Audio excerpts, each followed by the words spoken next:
An interstellar spacecraft named Von Braun leaves Earth orbit for a planet some 6.5 light years away. Are we ready to confront the technical challenges of a mission that will take decades to complete?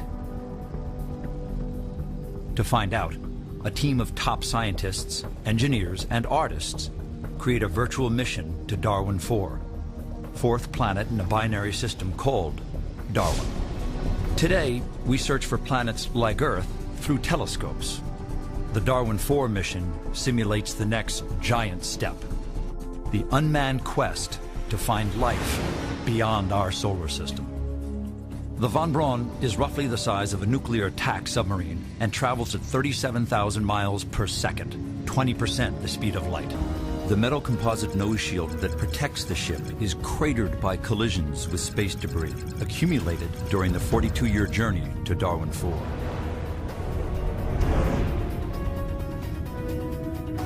The planet orbits the larger sun of a binary solar system in a zone just close enough to its own star for comfort, a sweet spot astronomers call the Goldilocks zone.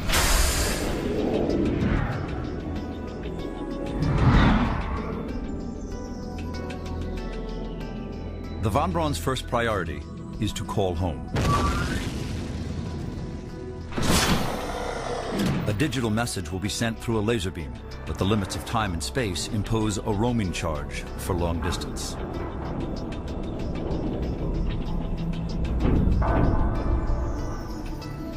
Even at the speed of light, Von Braun's transmissions to Earth take 6.5 years, making it impractical for engineers to correct problems. So Von Braun and its probes will have to think on their own.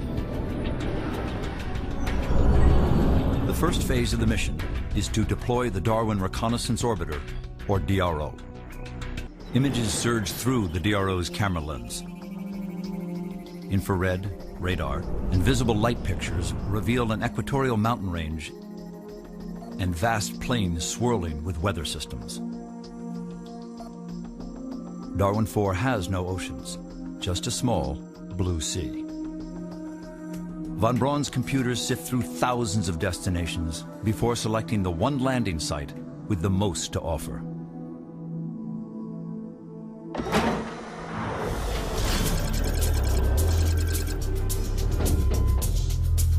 The Von Braun launches a probe about the size of a dump truck named Barlowe, after the famous explorer.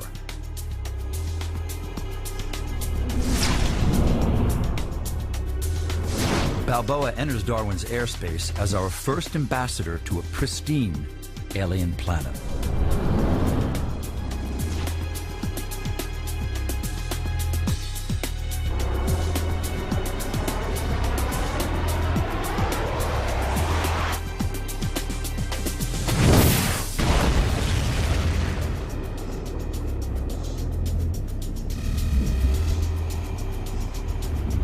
The first contact between Earth and Darwin literally falls to pieces.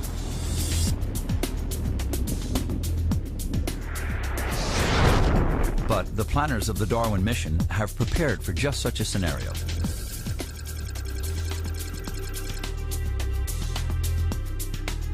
The Von Braun vehicle carries 2 additional probes.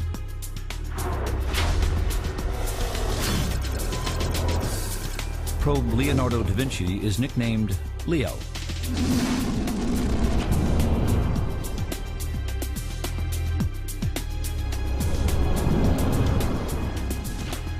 Leo is followed by a twin probe, the Isaac Newton, aka Ike.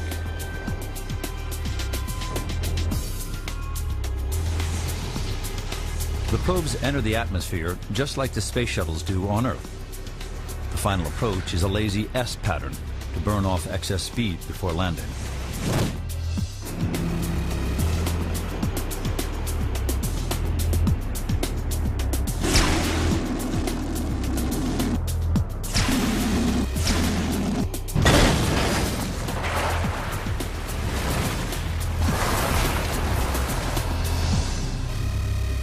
Temperatures on the surface, 70 degrees Fahrenheit.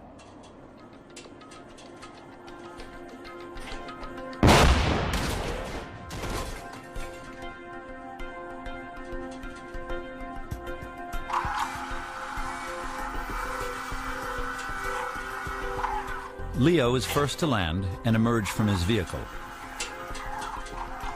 Leo's bird-like head is crammed with sensors.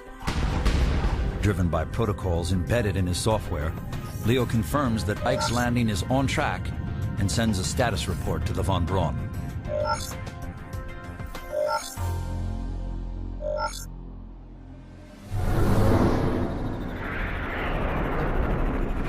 The news that Leo and Ike have landed is beamed to Earth. Perhaps it's fitting that scientists who were babies when the Von Braun left Earth now announce the birth of interstellar space travel.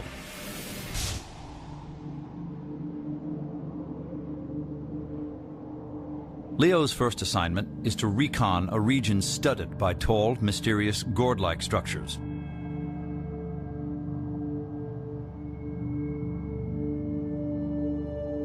Before he can take them on, he's got to get himself together.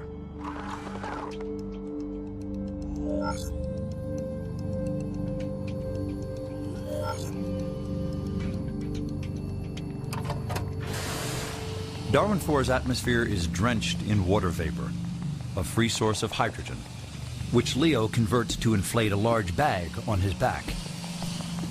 It's covered with photosynthetic solar panels.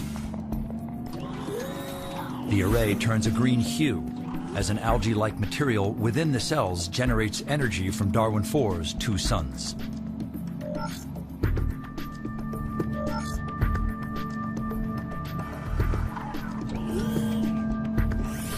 Leo's bird-like head contains two sensitive camera eyes. His arms are simulated plastic muscle, tipped with sensors and a manipulator that can pluck a petal off an alien daisy.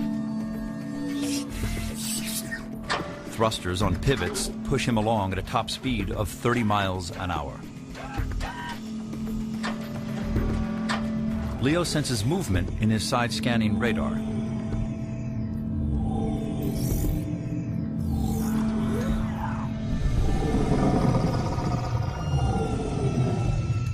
But he can't investigate the source of the movement.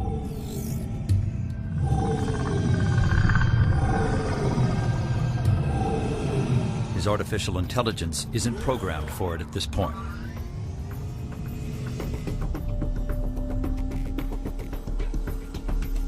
Leo's first priority is finding his yellow-tailed brother. While physically identical, Ike and Leo were created with complementary personalities. Ike is safety conscious. Leo is inquisitive and programmed to take risks.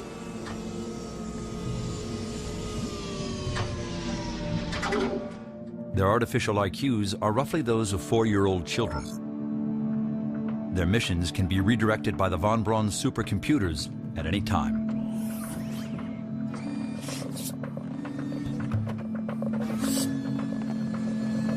Assisting them are mini-probes, like this spider.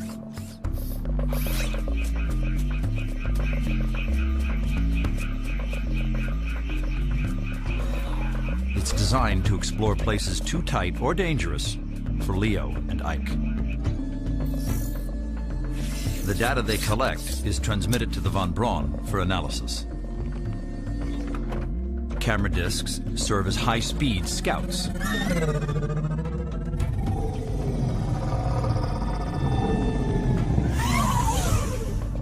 The saucers can be retrieved and recharged.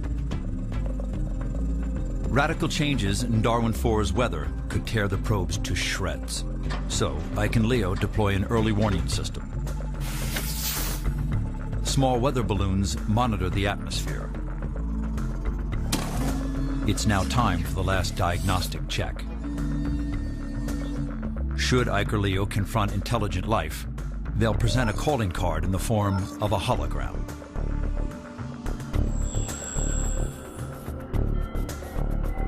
Number comprehension, images of our galaxy, solar system, the Earth, and the human species are offered as an interstellar handshake.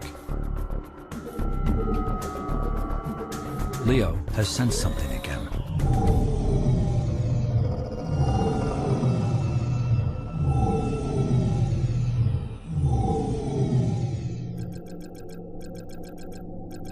Von Braun determines that Leo and Ike are fully prepared to explore the bizarre structures that surround them. Scientists will name them gourd trees. 15 stories high, they stand on a matrix of root-like stilts. Von Braun's computers determined the stilts could only support such a huge mass if the gourds were hollow or filled with some type of spongy material. But Leo and Ike are not programmed to immediately study objects like the gourd trees.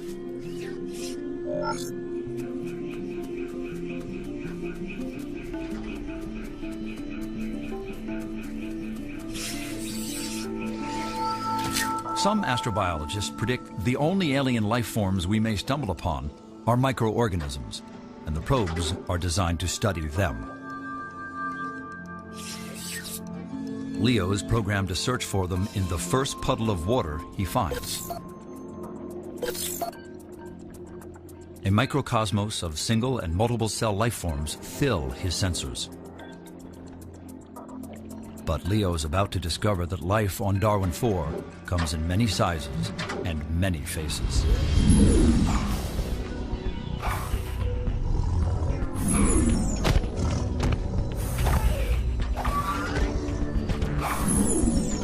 This life form is roughly the size of a T-Rex. But instead of a roar, it directs a single wave of sonar at Leo and Ike.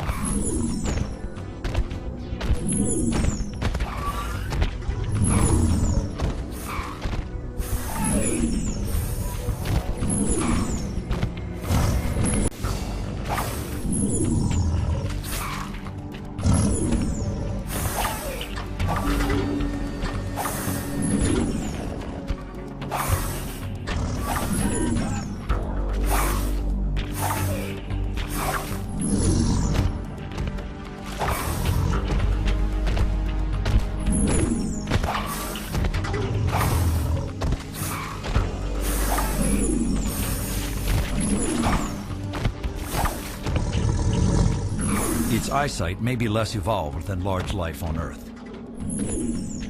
So using sonar could be a more accurate means of locating objects around it, like Leo and Ike.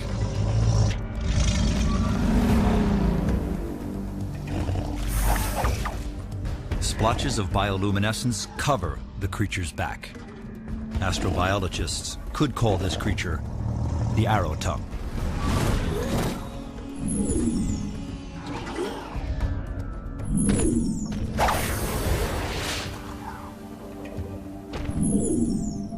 The arrow tongue determines the probes pose no threat and turns its attentions elsewhere.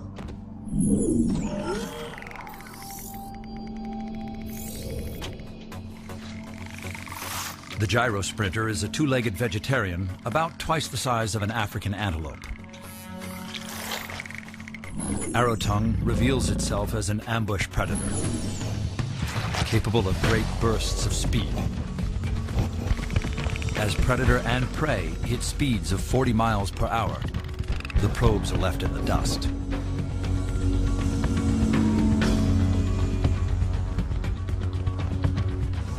Ike launches a camera disc to follow the action.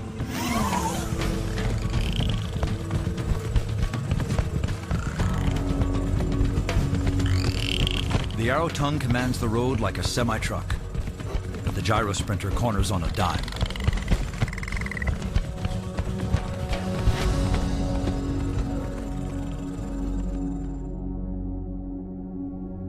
Night falls on Darwin IV.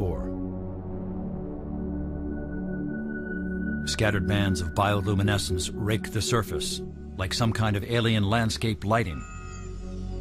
Possibly it's a form of communication on Darwin IV. But Ike and Leo ignore the light show and push on towards their prime objective. Their first priority is to scour the landing site for Barlowe, the lost probe, to confirm its fate.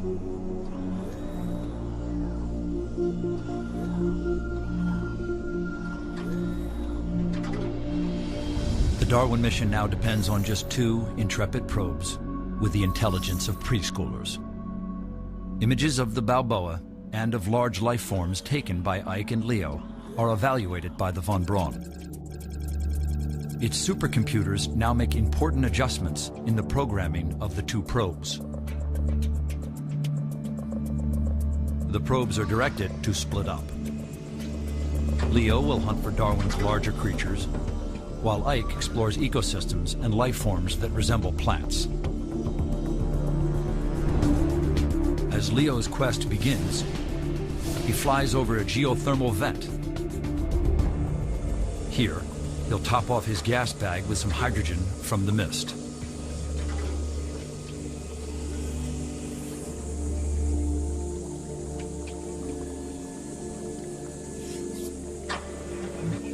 But even during a pit stop, a good probe keeps exploring. Life on Darwin IV never stops either. In the midst of this volcanic cauldron, Leo finds microorganisms that resemble some found in hot springs on Earth.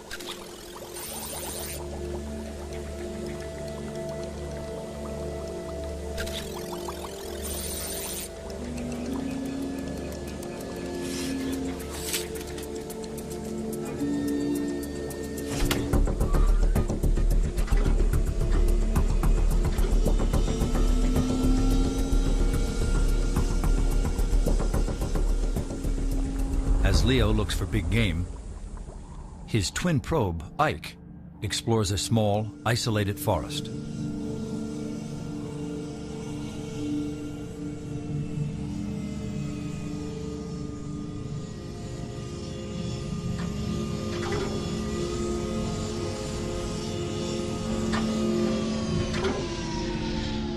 The floor is covered with stickball plants, part sponge, part virus.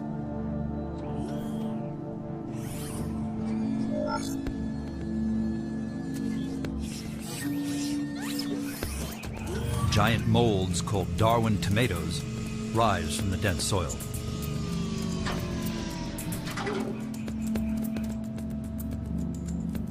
Then Ike's sensors suddenly direct him skyward.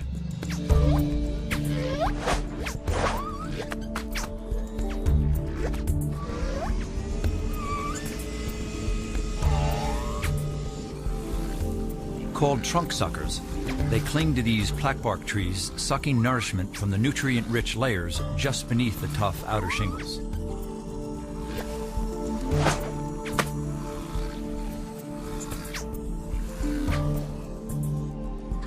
It's here that the mission reaches another milestone.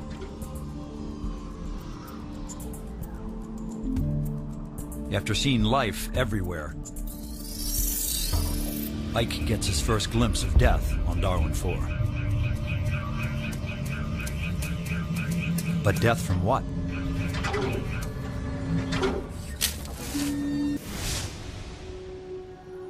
For the past 3 days, the Darwin reconnaissance orbiters tracked a large object moving rapidly across the surface.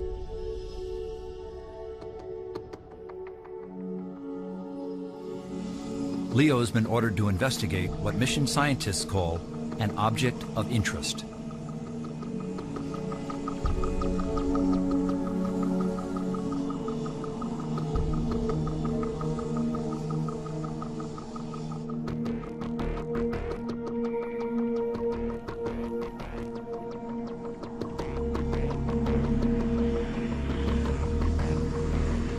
As it turns out, the object of interest is not an object at all. It's a bunch of them.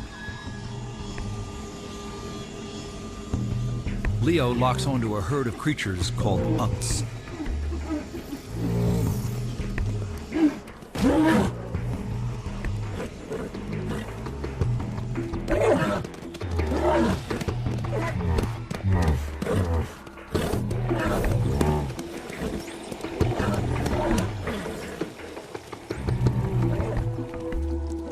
The closer Leo gets to the herd, the more his attention turns from motion to sound.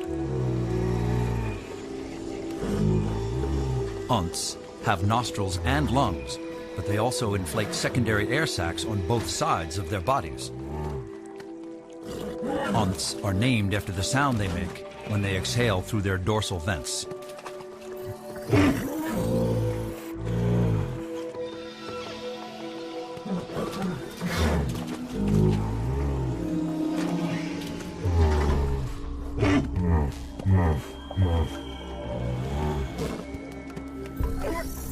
Like buffaloes on Earth, the Unths are competitive, possibly fighting for domination of the herd.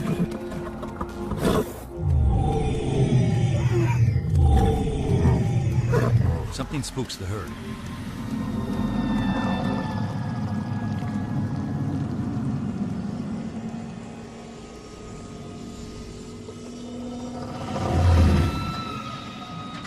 Leo senses movement nearby but can't get a fix. His sensors are simultaneously scanning in all directions, looking for the strongest signal. The newest input comes through Leo's microphones.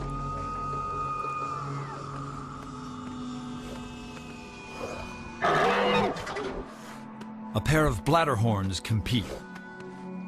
Bioluminescent antlers are displayed to scare off opponents.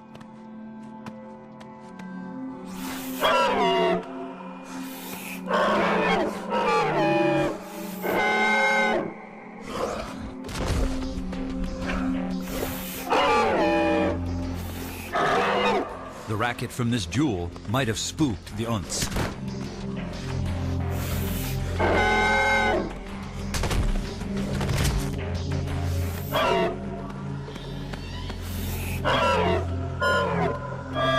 Leo interprets the back and forth bellowing as a form of communication. Perhaps this alien grump is smarter than it looks. Leo deploys the Earth communication screen. Like a greeting card, it's the best hello we can offer.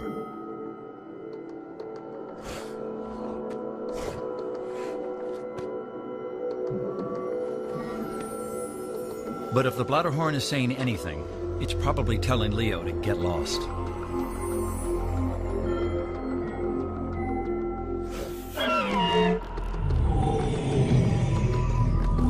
The bladderhorn cuts and runs as Leo's sensors detect another disturbance.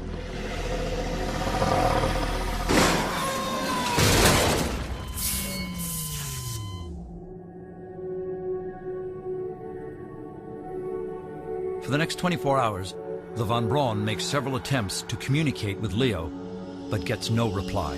A grim dispatch rides a laser beam to Earth. Probe Da Vinci has gone offline.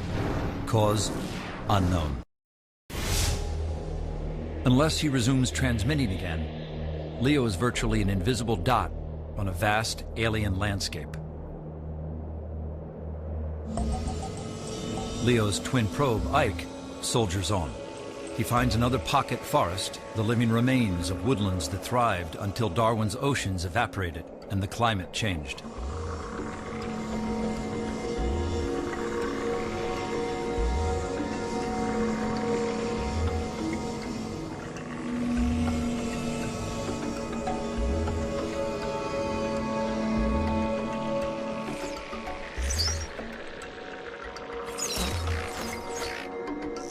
As Ike begins to scan the trees, his sensors pick up something new, lurking on a high branch of a plaquebark tree.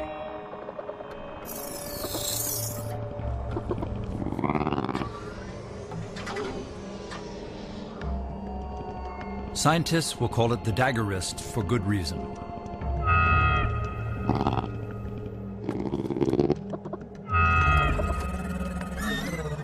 When Ike launches a camera disc, the dagger wrist is not interested in posing.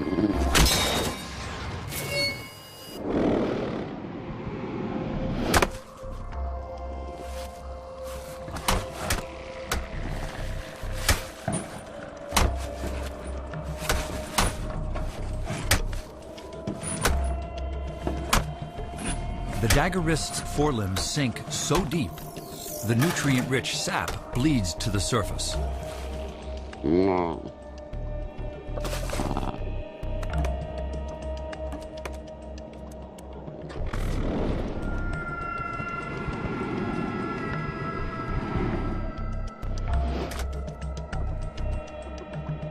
Ike's not programmed to approach something this aggressive.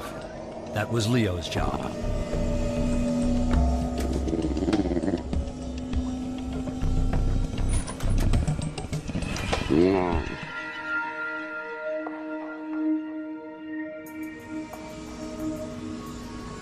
The study of plant life is Ike's mission, until Von Braun orders otherwise. Finding water is statistically the most efficient method of finding vegetation. Ike scans a carpet of moss at the edge of a deep water marsh. But what lies beyond it is even more intriguing.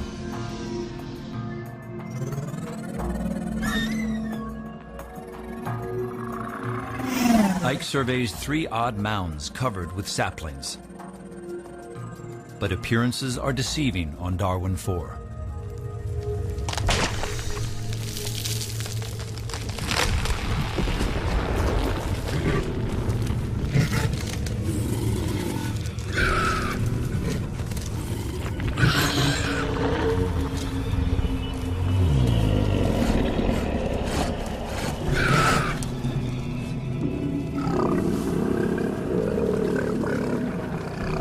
Rising 5 stories into the air is a massive paradox. The Groveback. Grovebacks bury themselves alive for long periods of time. They're not hibernating, they're feeding. Grovebacks absorb nutrients from the soil through the skin of their underbodies. When the ground's depleted, they move on in search of new feeding areas. Groves of trees sprout from these immense creatures. The groveback provides them water from its spongy tissue. The trees inject sugars into the groveback. Just enough juice to jumpstart these titanic walkabouts on Darwin IV.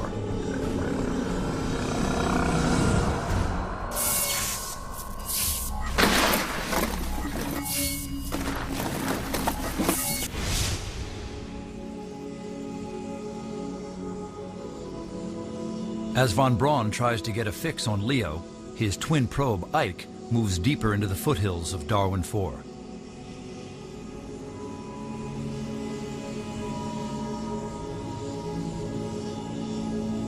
Like groves of pine on Earth, the pocket forests of Darwin IV are covered with colonies of passive organisms that feed on the moist, spongy floor. As Ike continues to explore, the Darwin Reconnaissance Orbiter detects a sudden atmospheric disturbance. While Ike's sensors clock the wind at only 30 miles per hour, the superdense atmosphere gives it the kinetic punch of a young hurricane. Ike has no choice but to head for the ceiling to get out of the storm.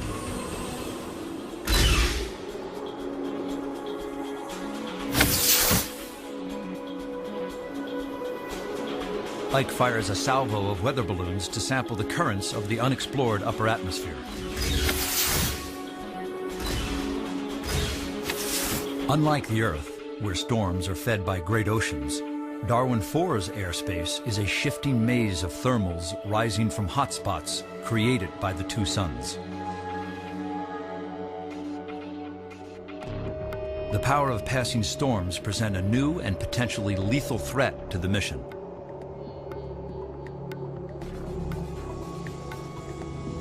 Ike is little more than a fragile sack of hydrogen on a planet where even the weather seems predatory.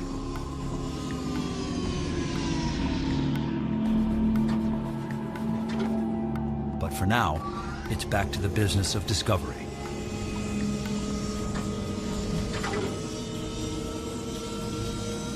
Ike's motion sensors pick up activity within the grove.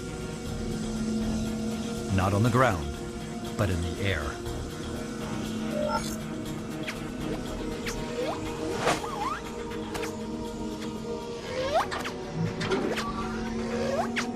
The link between a deadly hunter, its prey, and the blackbark tree suddenly unfolds.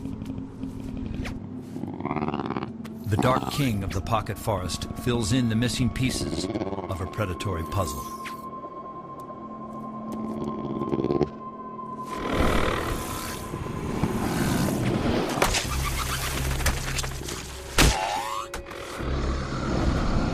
trunk suckers feed on the sap from gashes made by climbing dagger rests.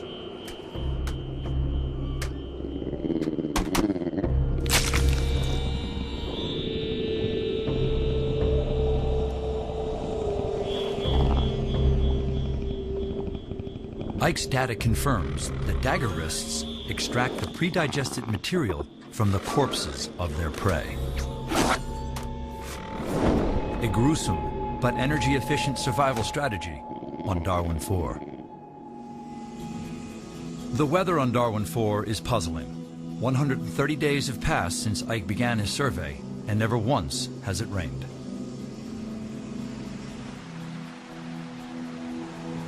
As far as Ike's sensors can determine, Darwin's surface waters flow from underground aquifers and springs. That might explain why forests can only exist in small pockets.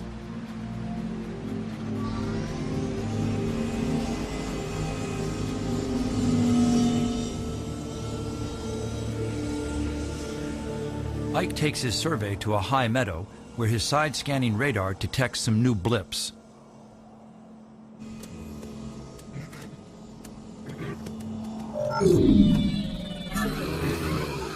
The sonar ping throws a herd of literalopes into a paddock. Like the arrow tongue, these aerial killers hunt with sonar.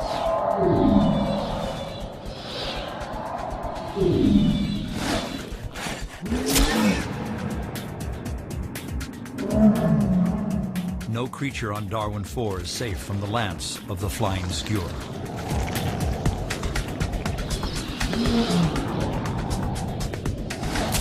The lance itself is hollow and as strong as titanium. Running through its center is a razor-spiked tongue that bores through the toughest hide. Helpless prey are killed and drained of fluids.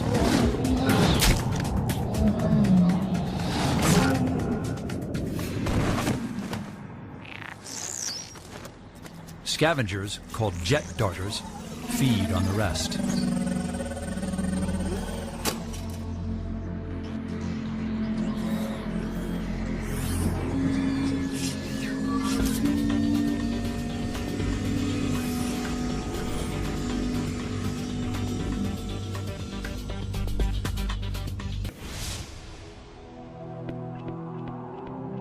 On Darwin IV, the mission encounters giant life forms and supersized animal organisms, all supported by a dense, humid atmosphere and a lower gravity than on Earth.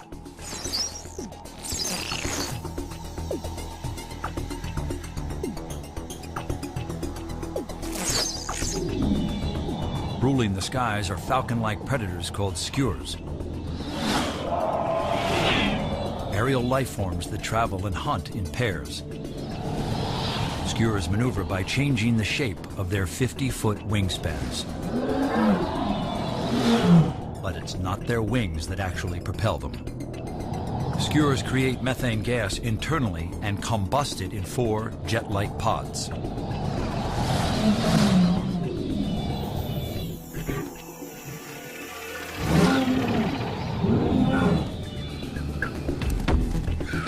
Literalopes defend themselves by scattering in all directions. Skewers are forced to choose only one target.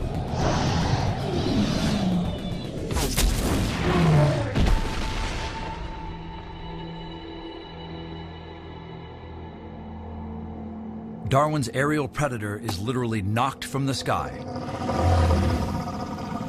But by what?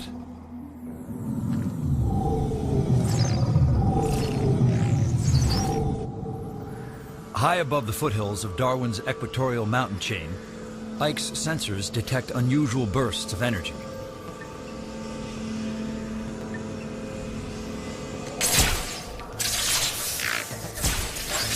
A swarm of scavengers called jet darters stray into a kill zone.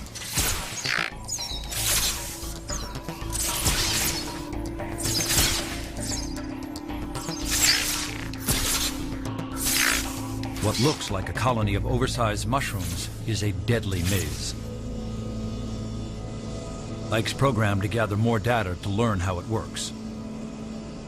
The answer must lie within the organisms themselves. but Ike can't risk frying his circuit boards.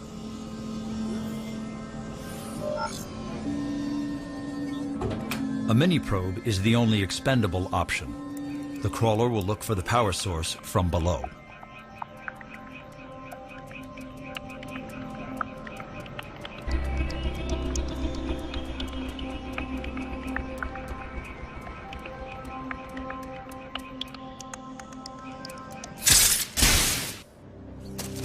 Acting like a light switch, the crawler has closed a fatal gap between two electric charges. Ike's sensors pick up a familiar signature.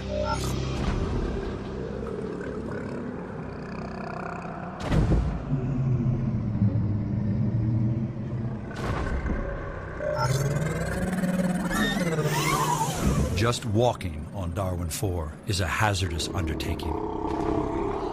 Even a 5-story Groveback must watch its step.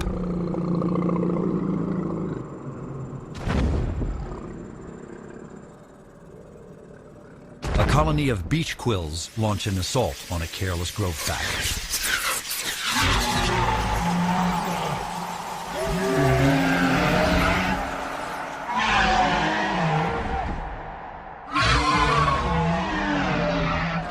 The quills penetrate deep into the creature's hide and deliver a fatal dose of neurotoxins.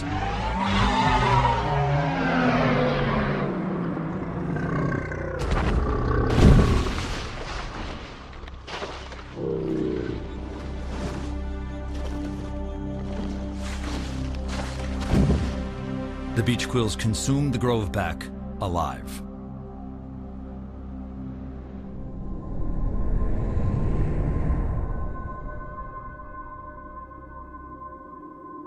Far from the killing field, another struggle continues in a remote corner of Darwin IV. Leo has no fix on his location. To find his position, he must launch a camera disc to clue in to his surroundings.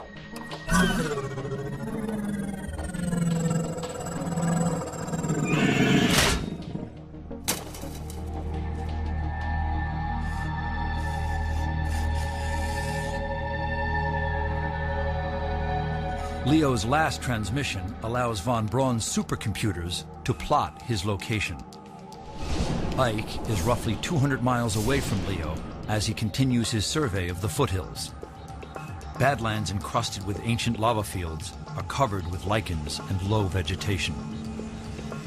Ike's sensors now lock on to higher life forms.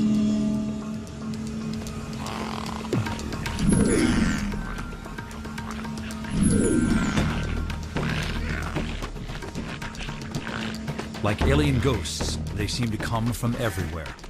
But these nimble creatures all follow the same scent. On Earth, we have wolves.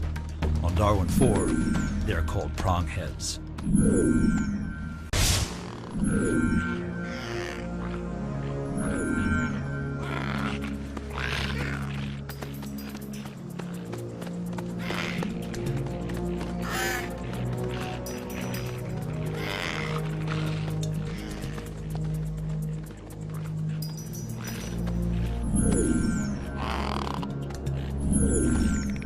Gyro sprinters are fast and evasive creatures.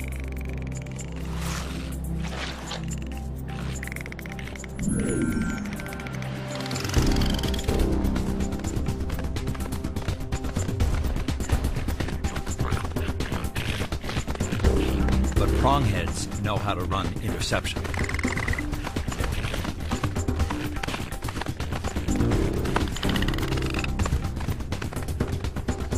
Like pack predators on Earth, not every hunt ends in success. But the discovery of cooperative hunting is a major breakthrough. The inhabitants of Darwin IV are more evolved than anticipated. Artificial intelligence computers on the Von Braun have decided to do something about Leo. As a result, the protocols that control Ike's behavior are reprioritized.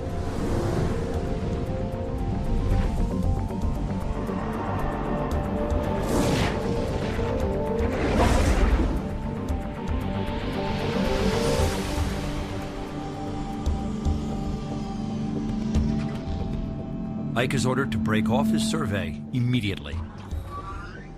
He's now instructed to assume greater risks. His mission now is to find Leo. The journey will take him across a vast, unexplored region of Darwin IV.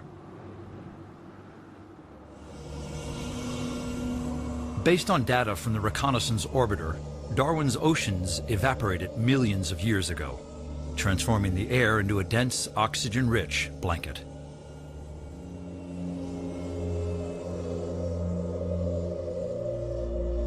When the oceans vanished, they left behind a badland of twisted spires.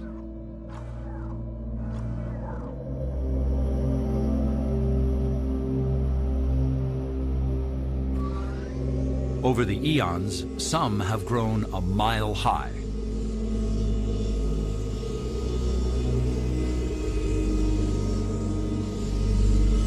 The spires are the accumulated remains of billions of tons of ocean salts and minerals.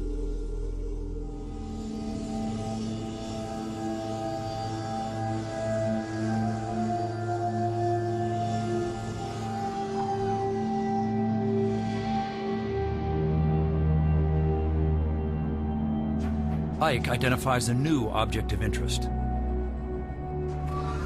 like nothing yet seen on Darwin IV.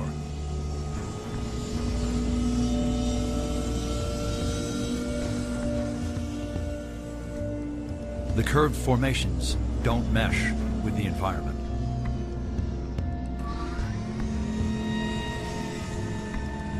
Perhaps they were made by some creature yet to be discovered.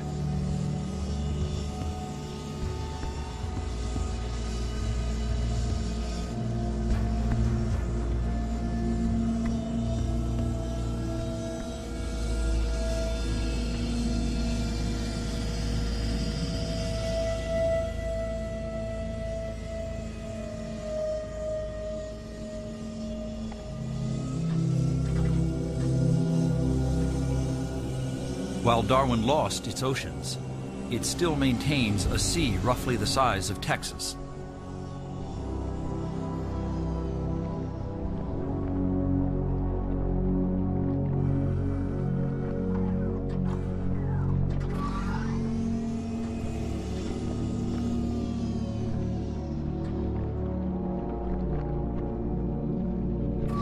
But what looked like water from space doesn't hold up under closer examination.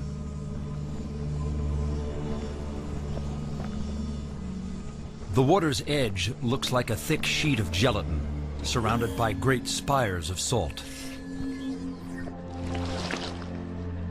Ike can't penetrate the surface. It's like a waterbed teeming with life.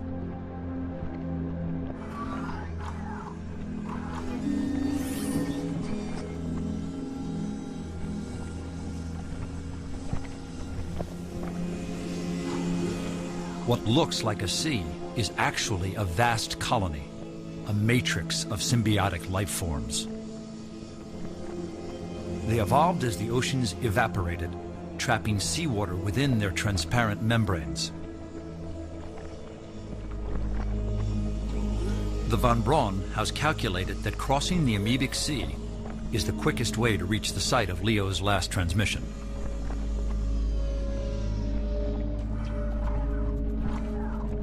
But halfway there, Ike spots a radical change in the surface texture.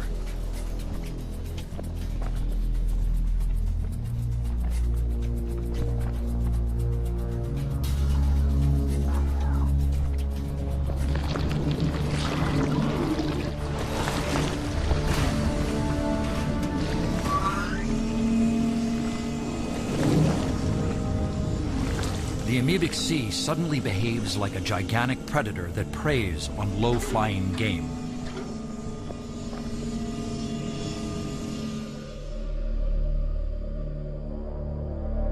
The Darwin reconnaissance orbiter issues a sudden storm alert.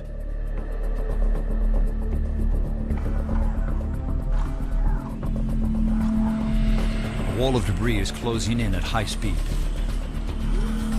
Ike's one chance to survive may already be out of reach.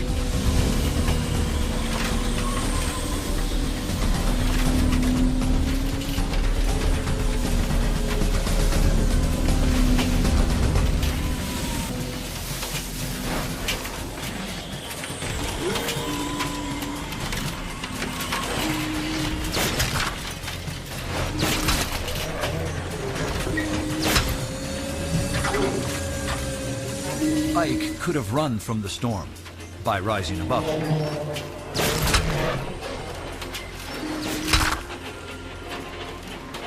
But his new directive is to assume greater risk in the search for Leo. Crossing the amoebic sea is the shortest path.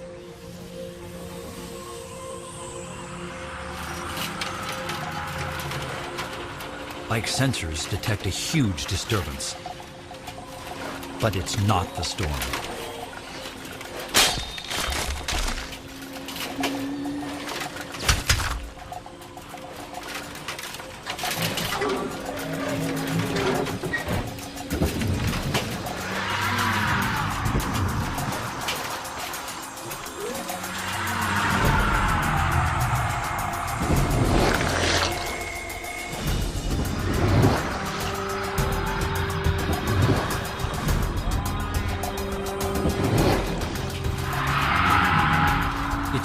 Life form ever encountered anywhere.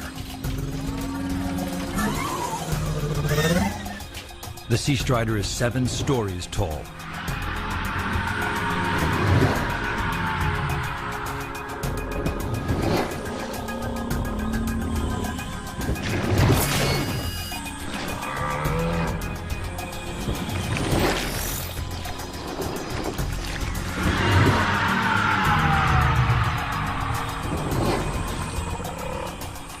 Now Ike detects more movement.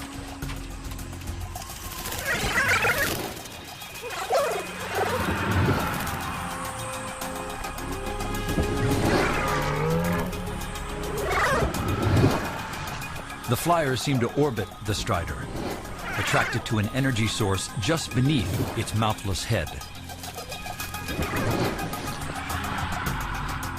The Striders are not just walking on the surface. They're taking chunks of it along with them.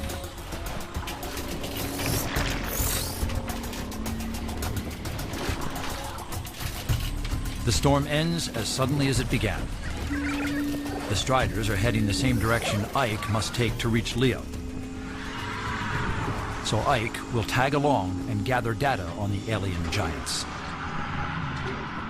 Astrobiologists could find that the Striders eat from mouths at the bottom of their giant feet, trudging back and forth across the sea on a movable feast.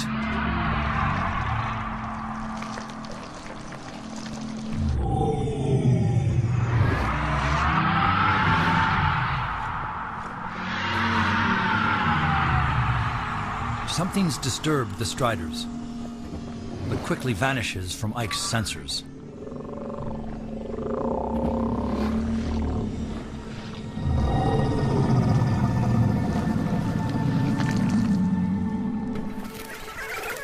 The flyers are nymph-like young of the Sea Striders.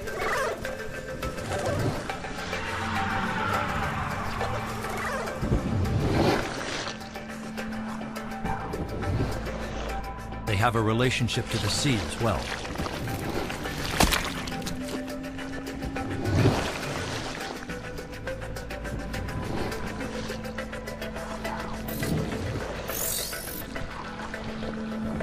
The far shore is finally in sight.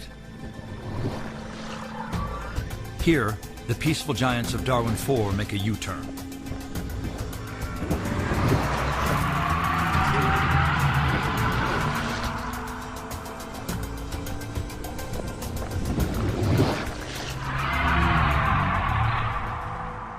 Based on Leo's transmissions to the Von Braun, Ike will follow his trail like a robotic bloodhound.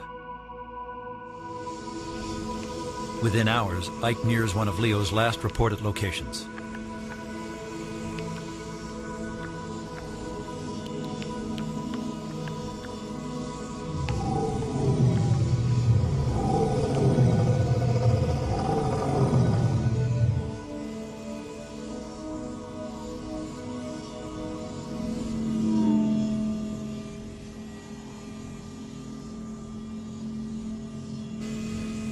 The Unth herd hasn't strayed far from where Leo first encountered them.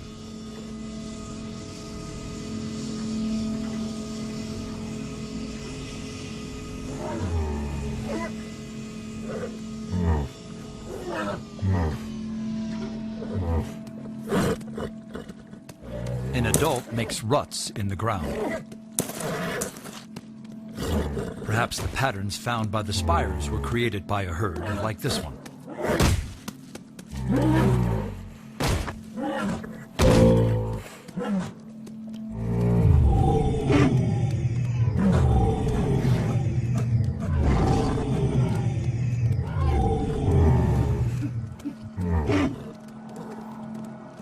Ike spots a metallic glint that could only come from Leo.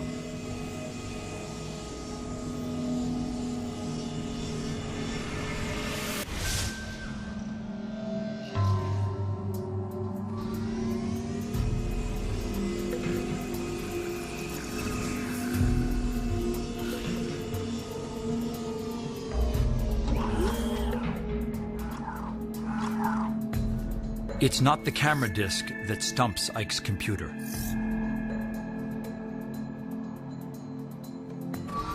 It's what lays around it.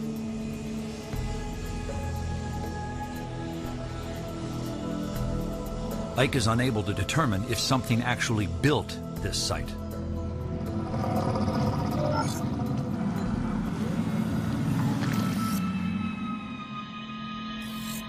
Ike detects motion as he heads for Leo's final transmission point.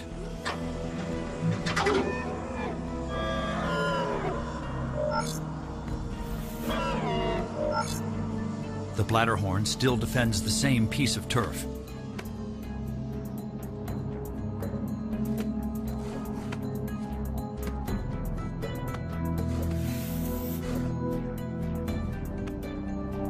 But Leo's nowhere in sight.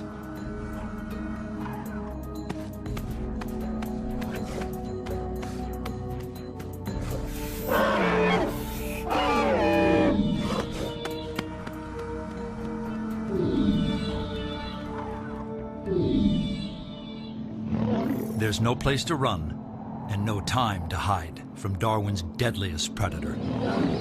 The probe is not equipped to evade predators like the skewer.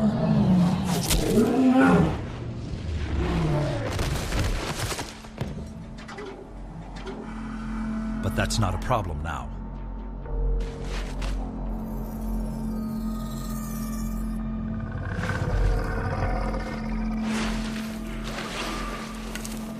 Ike's sensors pick up a new life form. And he follows the signal.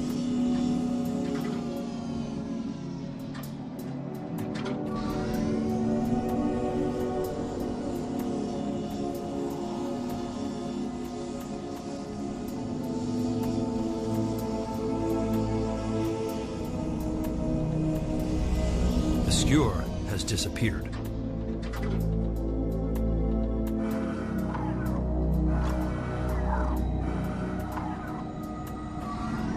The trail ends at the base of a steep mountain face.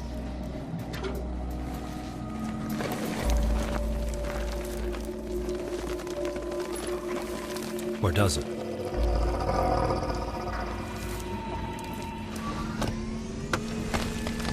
Whatever killed the skewer has managed to lift all 50 feet of it up a sheer cliff.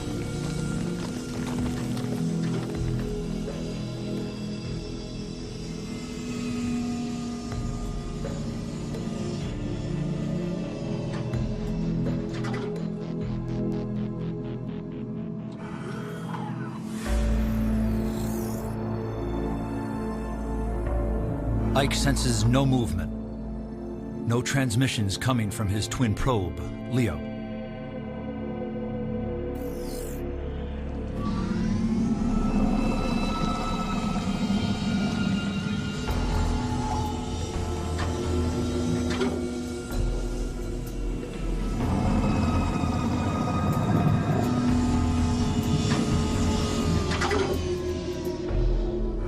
Ike senses movement all around him.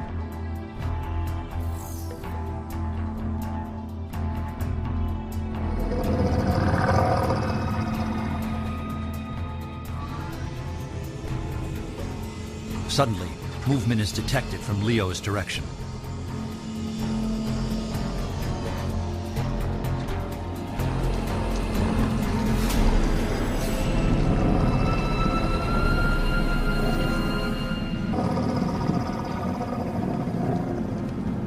alien could have easily destroyed the probe.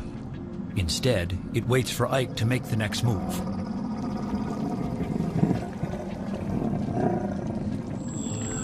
When Ike projects numeric symbols, the alien seems ready to respond.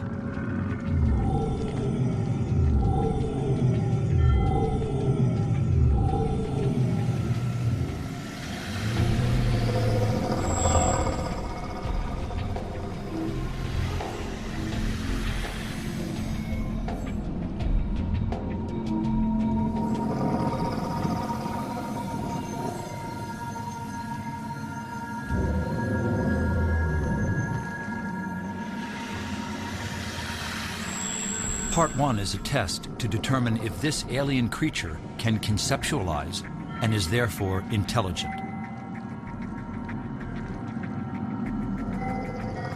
Ike flashes 3 symbols.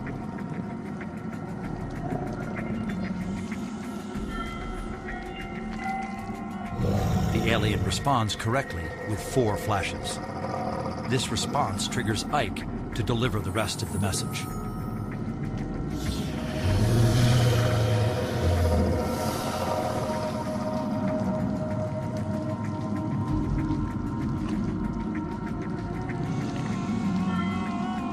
When a third creature closes in, Ike launches a camera disc to assess the threat.